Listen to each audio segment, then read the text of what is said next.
does universal design for learning fit in? And the answer is everywhere. UDL is the center of our framework. So we are constantly going to be looking at these three main domains of engagement, representation, action, and expression.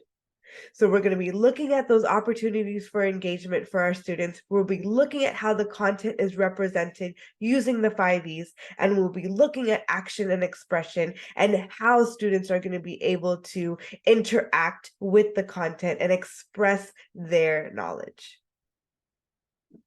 So when we think about the three areas of UDL, we have engagement, representation, and action and expression. And now what does that look like when we overlay it with this framework of do, know, think? What we're saying is that there is the two frameworks can overlay with each other. So with do, what are the students doing? That goes back to here. How is the content being represented? How is their action and expression? What are the students doing? Know is the content knowledge. And think is how are they thinking about these cross-cutting concepts such as patterns, cause and effect, structure and function. Those are the concepts that we want to see throughout all of the content. So let's start with the 3D 5E lesson plan. Again, the 3Ds are the do, know, think, and the 5Es are engage, explore, explain, elaborate, evaluate.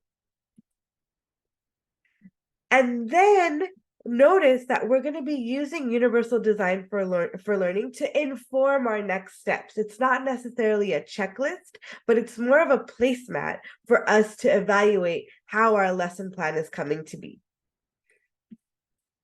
So now we ask ourselves these three questions. How will the students engage?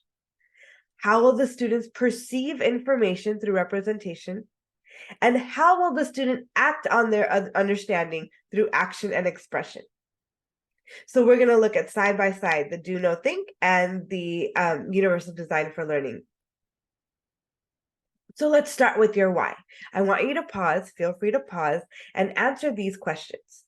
How are you recruiting interest in your lesson? I doubt that many of your students are running and saying, yes, let's learn about photosynthesis. Or maybe some of your students are saying, I can't wait to learn about the 3 branches of government. If they are, I really just want to know your secrets. But I'm pretty sure the average student is, thinking about social media or something that has nothing to do with your instruction. So we have to figure out how can we connect the why.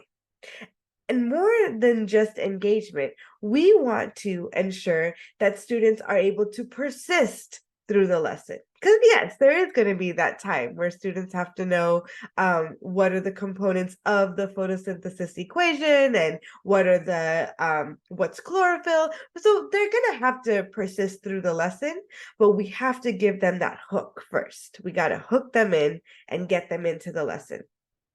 And then finally, what evidence can you gather from your student work?